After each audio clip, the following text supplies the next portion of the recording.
नमस्कार साथियों। राजस्थान में विशेष गहन पुनरीक्षण कार्यक्रम 2025 का बिगुल बज चुका है और इसकी शुरुआत हो रही है 5 अगस्त से। लेकिन इससे पहले हर बीएलओ साथी को एक बहुत जरूरी काम करना है और काम यह है कि आप लोगों को 2002 और 2025 की मतदाता सूची का सटीक मिलान करना है। सटीक मिलान करने से आप लोगों का आधा काम आसान हो जाएगा, इजी हो जाएगा। तो आज की इस वीडियो में आपको बताने वाला हूं कि किस प्रकार से आप लोग 2002 और 2025 की जो मतदाता सूची है उसका मिलान कर सकते हैं और किस प्रकार से आपको वोटिंग लिस्ट में इसका मिलान करना है। हम लोग मतदाताओं को यहाँ पर 4 कैटेगरी में बांटेंगे और कैटेगरी में बांटने के बाद हम लोग मिलान करना सीखेंगे। इससे पहले यदि आप लोग मेरे चैनल पर पहली बार आए तो मेरे चैनल को सब्सक्राइब कर लीजिएगा ताकि बीएलओ से संबंधित आगे आने वाली जो भी ऑनलाइन ऑफलाइन अपडेट है इसकी जानकारी सबसे पहले आप तक पहुंचती रहे। इससे पहले एक चीज और मैं आपको बता देता हूं कि कहीं कहीं पर 2002 की मतदाता सूची काम में ली जा रही है और किसी किसी जगह 2003 की मतदाता सूची काम में ली जा रही है। तो इससे आपको कंफ्यूजन नहीं होना है कि 2002 की मतदाता सूची काम में लेनी है या फिर 2003 की मतदाता सूची काम में लेनी है।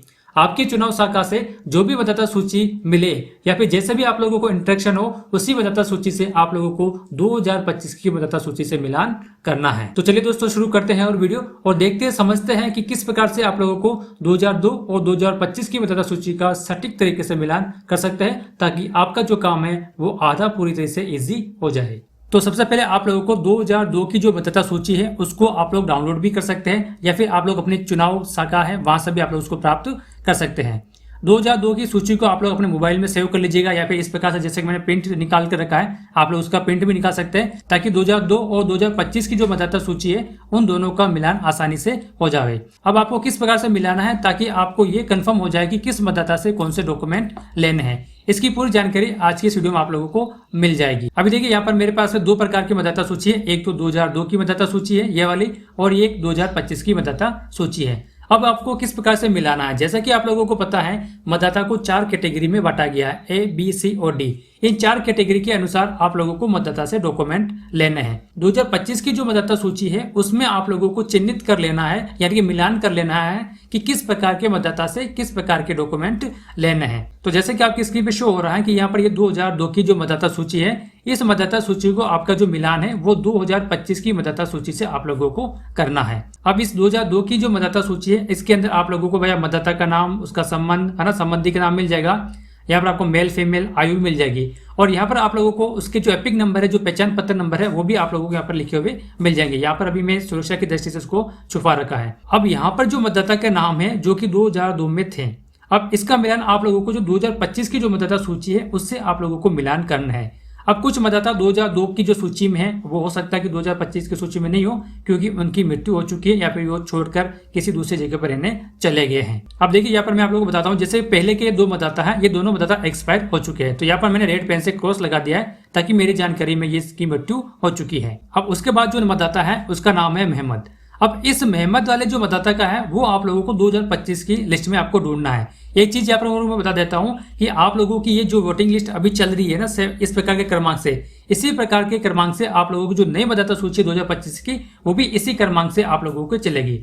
अब 2025 की मतदाता सूची में हो सकता है कि कुछ नाम बीच में से हट गए हो और कुछ नए नाम जुड़ गए हो, इसलिए कुछ मतदाता के बीच में थोड़ा सा गैप आ सकता है, लेकिन जो क्रम है वो क्रम आप लोगों को 2002 की मतदाता सूची के अनुसार ही मिलेगा। अब यहाँ पर मैं आपको एग्जांपल के लिए समझाता हूँ, जैसे कि मेहमद नाम का कोई मतदाता है। अब इस मतदाता को मैं 2025 की मतदाता सूची में मैंने ढूंढ लिया है और इसका नाम यहाँ पर मेरे को मिल चुका है। यहाँ पर देखिए मेहमद सुभान। अब पिताजी का नाम भी सुभान है और यहाँ पर भी सुभान लिखा हुआ है। अब आपको कंफर्म करने के लिए इसके जो एपिक नंबर है वो इस 2002 की लिस्ट के एपिक नंबर से मिलान कर लेना है ताकि कंफर्म हो जाएगा कि ये जो मतदाता है वो 2002 और 2025 के अंदर दोनों सेम मतदाता है। अब इस मेहमद नाम के मतदाता का नाम 2002 की सूची में है। अब हम लोगों को पता है कि जिन मतदाता का नाम 2002 की सूची में होता है उनसे हमें किसी भी प्रकार का कोई भी डॉक्यूमेंट नहीं लेना है। तो ऐसे जो मतदाता होते हैं वो ए श्रेणी के अंतर्गत आते हैं। तो अब मैं यहाँ पर क्या करूंगा, यहाँ मैं लिख दूंगा ए, क्योंकि ये ए श्रेणी का मतदाता है और इनसे किसी भी प्रकार का कोई भी डॉक्यूमेंट नहीं लेना है। उसके बाद में यहाँ पर मैं ऑब्लिक करके लिखूंगा।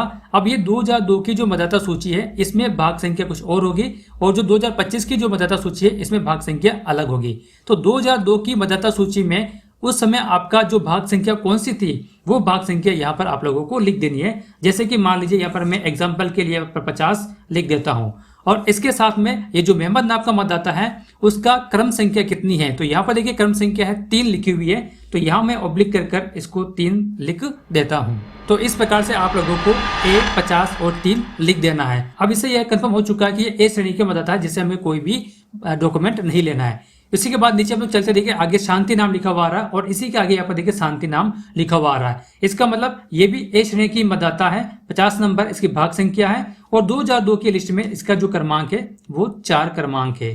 तो इस प्रकार से आप लोगों को आपकी जो वोटिंग लिस्ट में है, पूरी वोटिंग लिस्ट में सबसे पहले आप लोगों को एक कैटेगरी वाले मतदाता को ढूंढ लेना है जिनका नाम 2002 में आप लोगों को मिल जाएगा। और जिनका नाम नहीं मिलता है इसका मतलब है उस मतदाता की या तो मृत्यु हो चुकी है या फिर ये यहाँ से छोड़कर किसी दूसरे स्थान पर रहने के लिए चला गया है। तो इस प्रकार से आप लोगों को जितने भी आपकी वोटिंग लिस्ट में मतदाता हैं उन सभी पे ए आपको अंकित कर देना है, ताकि जब आप लोग इस मतदाता के घर पर जाते हैं तो आपको इस वोटर लिस्ट के अनुसार देखकर आपको पता चल जाएगा कि इनसे एक कैटेगरी के डॉक्यूमेंट लेने हैं, यानी कि कोई से भी डॉक्यूमेंट नहीं लेना है। तो इस प्रकार से आप लोगों को अपनी पूरी मतदाता सूची में सबसे पहले काम यही करना है कि जिन मतदाता का नाम 2002 की सूची में है और 2025 की सूची में भी है उन सभी के आगे आप लोगों को इस प्रकार से लिख देना है, ताकि आपको ये कंफर्म हो जाएगा कि इस मतदाता से कोई सा भी डॉक्यूमेंट नहीं लेना है। तो आपका आधा काम वैसे भी पूरा खत्म हो जाएगा, आधी टेंशन आपकी खत्म हो जाएगी कि इनसे डॉक्यूमेंट नहीं लेना है। अब हम लोग बात कर लेते हैं कैटेगरी बी की। कैटेगरी बी के अंदर जैसा कि आप लोगों को पता है जिनका जन्म 1/7/1987 से पहले का हो चुका है और जिनका नाम इस 2002 की वोटिंग लिस्ट में नहीं है, ऐसे मतदाता से आप लोगों को एक डॉक्यूमेंट लेना है। जो बी कैटेगरी के मतदाता होते हैं उनकी उम्र लगभग 38 साल से ऊपर की होनी चाहिए। 38, 39, 40, 41, 42 इस प्रकार के जो मतदाता है वो बी कैटेगरी के रखे गए हैं। अब सर हम लोगों को ये कैसे पता चलेगा कि इस मतदाता की उम्र कितनी है? तो देखिए आपकी वोटिंग लिस्ट में यहाँ पर आयु लिखी हुई आएगी। तो जैसे कि इसकी आयु देखिए यहाँ पर 37 वर्ष लिखी हुई है, इसकी 33 वर्ष लिखी हुई है। तो यहाँ से आप लोगों को पता चल जाएगा कि इस मतदाता की उम्र 38 साल से ऊपर की है और यदि इसका नाम 2002 की वोटिंग लिस्ट में नहीं है तो इनसे आप लोगों को एक डॉक्यूमेंट लेना है जो कि खुद का डॉक्यूमेंट होगा। और डॉक्यूमेंट कौन कौन से लेना है ये आप लोगों को पहले ही पता होगा। जैसे कि मान लीजिए एक एग्जांपल के लिए मैं आपको बताता हूँ, एक अमरात नाम का मतदाता है और इसकी उम्र यहाँ पर 41 साल की है। अब इस मतदाता का जो नाम है वो 2002 की वोटिंग लिस्ट के अंदर नहीं है। ऐसी स्थिति हम यहाँ पर बी लिख देंगे और बी के आगे डैश करके हम लोग यहाँ पर एक लिख देंगे, ताकि हमको ये पता चल जाएगा कि इस मतदाता से हम लोगों को एक डॉक्यूमेंट लेना है क्योंकि ये बी कैटेगरी के अंतर्गत आ रहा है। तो इस प्रकार से आप लोगों को पहले ए मतदाता को छांट लेना है, उसके बाद में आप लोगों को बी कैटेगरी के जो मतदाता है उन सभी वोटिंग लिस्ट में आप लोगों को यहाँ पर बी लिख देना है। अब तीसरी कैटेगरी आती है सी प्रकार की कैटेगरी, जिनकी आयु 1/7/1987 से लेकर 2/12/2004 के बीच में जिनका जन्म हुआ है, ऐसे मतदाता को सी कैटेगरी के अंतर्गत रखा गया है। अब सी कैटेगरी के अंतर्गत भी यहाँ पर आप लोगों को 2 कैटेगरी मिल सकती है, यानी कि सी कैटेगरी के अंतर्गत 21 साल से लगाकर जो 38 साल के बीच के जो आयु वर्ग के जो मतदाता है वो सी कैटेगरी में रखे गए हैं। अब जैसे कि मैंने आप लोगों को बताया कि सी कैटेगरी को भी आप लोग 2 प्रकार की कैटेगरी में डिवाइड कर सकते हैं।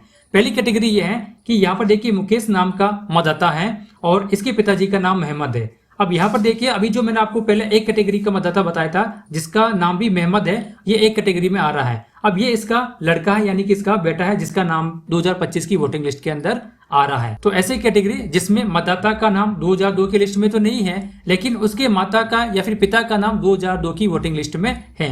तो ऐसे मतदाता से आपको क्या करना है, ऐसे मतदाता से आप लोगों को खुद का डॉक्यूमेंट लेना है और ये जो 2002 की मतदाता सूची है जिसमें इसका नाम है उसकी फोटो आप लोगों को खींचकर उस फॉर्म के साथ में लगानी है और ऑनलाइन भी अपलोड करनी है। तो ऐसी स्थिति में हम लोग क्या करेंगे, यहाँ पे सी कैटेगरी का मतदाता है और सी कैटेगरी के मतदाता के साथ इसका हमको एक डॉक्यूमेंट लेना है। तो यहाँ पर मैं एक लिख देता हूँ, यानी खुद का डॉक्यूमेंट लेना है और यहाँ पर मैं इसको स्टार लगा देता हूँ। स्टार का मतलब है कि इसके पिताजी का नाम 2002 की वोटिंग लिस्ट में है, इसलिए इससे सिर्फ एक ही डॉक्यूमेंट लेना है। साथ में 2002 की वोटिंग लिस्ट में जिसके इसके पिताजी का नाम है उस पेज की फोटो कॉपी हम लोगों को इसके डॉक्यूमेंट के साथ में लगानी है। तो एक कैटेगरी तो ये होगी। अब दूसरी कैटेगरी में जैसे मान लीजिए किसी की एज 29 वर्ष है, तो ये भी सी कैटेगरी के अंतर्गत आ रहा है लेकिन इसके माता पिता का नाम 2002 की वोटिंग लिस्ट में नहीं है। ऐसी स्थिति में आप लोग क्या करेंगे, क्योंकि ये सी कैटेगरी का तो है तो यहाँ पर हम लोग इसको सी कैटेगरी लिख देंगे और क्योंकि अब 2002 की वोटिंग लिस्ट में नहीं है इसका मतलब है इससे 2 डॉक्यूमेंट लेना है। तो यहाँ पर मैं इसको 2 लिख देता हूँ। अब सी कैटेगरी का है और 2 डॉक्यूमेंट लेना है, यानी कि खुद का डॉक्यूमेंट भी लेना है और एक माता या पिता में से किसी एक का डॉक्यूमेंट लेना है। तो इस प्रकार से आप लोग सी कैटेगरी में जितने भी मतदाता हैं उन सभी को एक बार इस प्रकार से चिन्हित कर लीजिएगा। तो सी प्रकार की कैटेगरी भी आप लोगों को समझ में आ चुकी है। अब हम चलते हैं डी कैटेगरी के अंदर, जिनका जन्म 2/12/2004 के बाद में हुआ है। ऐसे मतदाता का जो नाम जो 2025 की वोटिंग लिस्ट में है उसको किस प्रकार से चिन्हित करना है। तो जो ऐसे मतदाता है वो 18, 19, 20, 21 साल के जो आयु वर्ग के जो मतदाता है वो इस डी कैटेगरी के अंतर्गत आते हैं। अब इसमें भी दो प्रकार की कैटेगरी है। अब पहली कैटेगरी देखिए, जैसे मान लीजिए यहाँ पर ये 19 साल का मतदाता है। अब इस 19 साल के मतदाता का जो माता और पिता का नाम 2002 की वोटिंग लिस्ट में नहीं है। इसका मतलब ये डी कैटेगरी में तो है, लेकिन इसके माता और पिता का जो नाम है 2002 की वोटिंग लिस्ट में नहीं है। इसलिए यहाँ से हम लोगों को इसको 3 डॉक्यूमेंट लेने होंगे, एक खुद का डॉक्यूमेंट, एक माता का डॉक्यूमेंट, एक पिता का डॉक्यूमेंट। 3 प्रकार के डॉक्यूमेंट हम लोगों को गणना प्रपत्र के साथ में इस मतदाता से लेने हैं। ये होगी पहली कैटेगरी जो डी श्रेणी के अंतर्गत आते हैं। जैसे मान लीजिए जो मतदाता है ये 19 साल का है और ये डी श्रेणी के अंतर्गत आता है। अब डी श्रेणी के अंतर्गत आने पर हमको पता है कि हम लोगों को 3 डॉक्यूमेंट लेने हैं, लेकिन इस मतदाता के माता पिता का नाम 2002 की वोटिंग लिस्ट में भी है। तो ऐसे मतदाता से भी आप लोगों को सिर्फ एक डॉक्यूमेंट ही लेना है। तो यहाँ पर मैं एक लिख देता हूं। अब यहाँ पर मैं एक क्यों लिखा, क्योंकि इसके माता पिता का नाम 2002 की वोटिंग लिस्ट में है, इसलिए आप लोगों को इसे एक डॉक्यूमेंट लेना है। और जिस पेज पर इस मतदाता के माता पिता का नाम है उस पेज की फोटो को भी आप लोगों को गणना प्रपत्र के साथ में लगानी है। इसलिए यहाँ पर भी मैं इसके साथ में स्टार लगा देता हूँ, ताकि मेरे को यह पता चल चुका है कि ये डी कैटेगरी का है। और स्टार लगा हुआ है क्योंकि इसके माता पिता का नाम 2002 की वोटिंग लिस्ट में है, इसलिए इसको यहाँ से मेरे को सिर्फ एक डॉक्यूमेंट ही लेना है। तो अब आप लोगों को समझ में आ चुका होगा कि किस प्रकार से आप लोगों को 2002 और 2025 की वोटिंग लिस्ट से मिलान करना है। आप लोग काम शुरू करने से पहले पूरी वोटर लिस्ट को A, B, C, D category में डिवाइड कर लीजिए, ताकि आपको आसानी हो जाएगी कि किस प्रकार के मतदाता से कौन सा डॉक्यूमेंट लेना है। उसके बाद आप लोग एक काम और कर सकते हैं, ये जो कैटेगरी हम लोगों ने अभी यहाँ पर लिखी है, आप लोग इस मतदाता के जो गणना प्रपत्र है उस गणना प्रपत्र पर भी लिख सकते हैं, ताकि जब आप लोग उस मतदाता के पास घर पर जाए तो उसको जो गणना प्रपत्र देंगे तो उस पर पहले से आप लोगों ने कैटेगरी लिखी हुई है, तो उस समय भी आप लोगों को पता चल जाएगा कि इस मतदाता से किस प्रकार का डॉक्यूमेंट लेना है। और आपके सहयोग के लिए जो बैंक सदस्य लगाए गए हैं, यदि वो बैंक सदस्य आपकी हेल्प कर रहे हैं तो उनको भी आप लोग इस तरह से समझा सकते हैं। यदि आप लोगों ने गणना प्रपत्र पर भी इस प्रकार की कैटेगरी वाइज डिवाइड कर दिया है तो जो बैंक के सदस्य हैं उनको भी कोई सी प्रकार का कोई कंफ्यूजन नहीं रहेगा कि किस मतदाता से किस प्रकार का डॉक्यूमेंट लेना है, क्योंकि ABCD कैटेगरी के अनुसार वो बड़ी आसानी से उस मतदाता से जो डॉक्यूमेंट है और जो गणना प्रपत्र है वो वापस से प्राप्त कर सकता है। तो अब आप लोगों को समझ में आ चुका होगा कि 2002 की वोटिंग लिस्ट और 2025 की वोटिंग लिस्ट को किस प्रकार से मिलान करना है, किस प्रकार से उसको कैटेगराइज करना है। तो यदि वीडियो अच्छी लगी तो अपने बीरो साथी को इस वीडियो को जरूर शेयर करें, और यदि आप लोग मेरे चैनल पर पहली बार आए तो मेरे चैनल को सब्सक्राइब कर लीजिएगा, ताकि इस तरह की महत्वपूर्ण जानकारी सबसे पहले आप तक पहुंचती रहे।